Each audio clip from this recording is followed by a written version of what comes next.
उधर भी पूछिए। आज मैं अपनी तरफ से, मेरी पार्टी AIMIM की तरफ से तमाम देशवासियों को डॉक्टर बाबा साहब अम्बेडकर की जयंती की हार्दिक शुभकामनाएं देता हूँ। ये बात हमने बार बार दोहराई है और इस देश के अंदर हम ही ने चीख कर ये बात दोहराई है कि इस देश के अंदर अगर सबसे महान पुरुष कोई जन्मे है तो वो डॉक्टर भीमराव अम्बेडकर है। आज उनकी जयंती पूरे विश्व में मनाई जाती है और उसी जयंती को मनाने के लिए हम भी यहाँ पर आए हुए हैं। शहर भर में आप जो माहौल देख रहे हैं वो इस बात की गवाही दे रहा है कि जिस शख्स ने इस देश को संविधान दिया है, एक ऐसा संविधान जो सिर्फ अब भारत देश ही नहीं बल्कि पूरा जग जो है जिसे मानता है, समझता है कि कितना अच्छा संविधान इस देश को डॉक्टर बाबा साहब अम्बेडकर ने दिया है। लेकिन साथ ही साथ मैं उन लोगों को भी आगाह करना चाह रहा हूं कि इस देश के अंदर वो साजिशें भी चल रही है कि इस संविधान को कैसे बदला जाए करके। इस देश के अंदर ये साजिशें भी चल रही है कि डॉक्टर बाबा साहब अम्बेडकर ने अपने समाज को जो रिजर्वेशन दिया है उस रिजर्वेशन को किस तरीके से वर्गीकरण नाम देकर उसको किस तरीके से ख़त्म करने की एक पहल की जा रही है। इसका समाज ने ही नहीं देशवासियों ने जमकर विरोध करना चाहिए। हम इसकी मुखालिफत करते हैं, हम इसका विरोध करते हैं और सरकार को ये बताना चाहते हैं कि अम्बेडकरी समाज का इम्तिहान बार बार मत लीजिएगा करके इसको। ये देश अगर आगे बढ़ रहा है तो उसी संविधान की वजह से बढ़ रहा है, लेकिन इस देश के ऊपर एक नई सोच जो लादी जा रही है वो किसी तरीके से इस संविधान को हटाया जाए, बाबा साहब अम्बेडकर के विचारों को हटाया जाए, फुले शाहू के विचारों को हटाया जाए। ये जो साजिशें चल रही है तमाम देशवासियों को एक साथ मिलकर आने की आज के दिन वचन लेने की ज़रूरत है कि हम ऐसी तमाम कोशिशों को हम नाकामयाब करेंगे।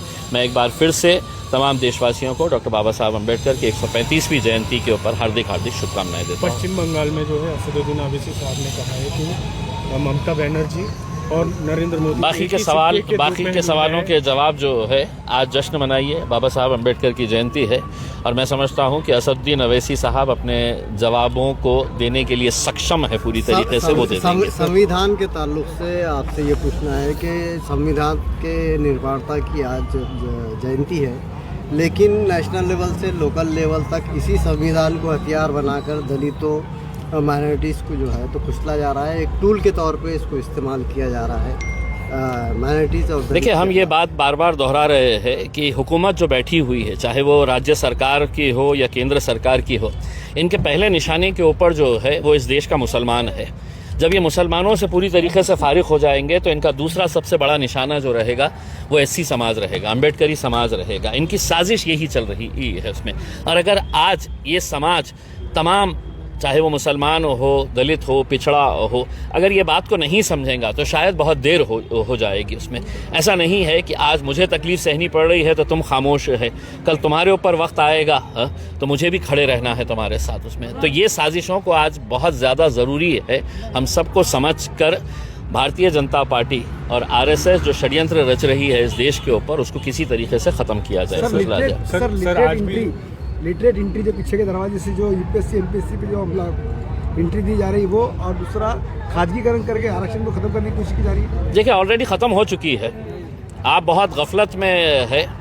खाजगीकरण के नाम के ऊपर जो एक अधिकार हुआ करता था कि रिजर्वेशन के पॉलिसी के अंडर में आपको समाज के लोगों को लेना पड़ता था, जब प्राइवेटाइजेशन हो रहा है तो ये रिजर्वेशन पूरी तरीके से ख़त्म कर दे रहे। हुकूमत डायरेक्टली है तो आपके रिजर्वेशन के ऊपर हमला नहीं करना चाहती है, वो इनडायरेक्टली पीछे के दरवाजे से आके वो ये रिजर्वेशन के ऊपर, ताकि ये समाज जो है ये झोपड़पट्टियों के अंदर ही रहे, इन्हें ना एजुकेशन मिले, इन्हें ना कोई नौकरियां मिले। जिस तरीके से इनकी सोच मुसलमानों के ताल्लुक से है कि मुसलमान का बच्चा जो है वो पढ़ना नहीं चाहिए, उसने है तो चाय का ठेला लगाना चाहिए, उसने ऑटो रिक्शा चलाना चाहिए, उसने है तो घर काम करना चाहिए, गाड़ियाँ पोंछना चाहिए, इनकी गाड़ियाँ चलाना चाहिए। तो ये सोच इनकी ऐसी है, ये समाज कभी भी ऊपर नहीं आना चाहिए करके, तो उसी की ये साजिश है। मैं समझता हूँ कि जितने भी बुद्धिमान लोग हैं समाज के अंदर, उन सब ने एकत्र एक साथ आकर दूसरे समाज जो उसी तरह से पीड़ित है उनको सबको साथ में लेकर ये लड़ाई लड़ने की जरूरत है। सर, आज हम डॉक्टर बाबा साहब अम्बेडकर जयंती मना रहे हैं, लेकिन कल जो है केरल में एक दलित परिवार के युवक ने जो है कॉलेज में सुसाइड किया है। उसके परिवार वालों का कहना है कि शिक्षक जो है उसे जातिवाचक गालियाँ वगैरह देते थे। देखिए, ये आप एक एग्जाम्पल बता रहे हैं मुझे केरला का। अगर आप national crime records bureau NCRB का अगर आप डेटा निकाल कर देखिए, मोदी सरकार जब से हुकूमत के अंदर आई है, ये बंधन कारक था कि हर साल जो है ये नेशनल क्राइम रिकॉर्ड ब्यूरो का डेटा रिलीज किया जाए करके, लेकिन पिछले कुछ सालों से है तो इसको दबाया जा रहा है। इसलिए दबाया जा रहा है कि देश भर में किस तरह के क्राइम कौन कौन से हो रहे हैं। अगर दलितों के ऊपर अत्याचार हो रहा है, बलात्कार हो रहा है, उनका शोषण हो रहा है, तो ये नेशनल क्राइम रिकॉर्ड्स ब्यूरो के अंदर पूरा देश का डेटा आता है। आपने मुझसे सवाल किया है कि केरला के अंदर एक लड़के ने है तो आत्महत्या की है, वो ऐसी समाज से ताल्लुक रखता है। आप सिर्फ एक राज्य की बात कर रहे हैं, एक घटना की बात कर रहे हैं। वो नेशनल क्राइम रिकॉर्ड्स ब्यूरो के अंदर पूरी हकीकत सामने आती थी, लेकिन उसको जब सरकार दबा रही है तो उनको मालूम है कि ये आंकड़े बढ़ रहे हैं। इस वजह से हम जनता के बीच में, समाज को है तो दिखाना नहीं चाहते हैं। इस वजह से ये डेटा अब छुपाया जा रहा है देश में। Thank you. चलिए, थैंक यू।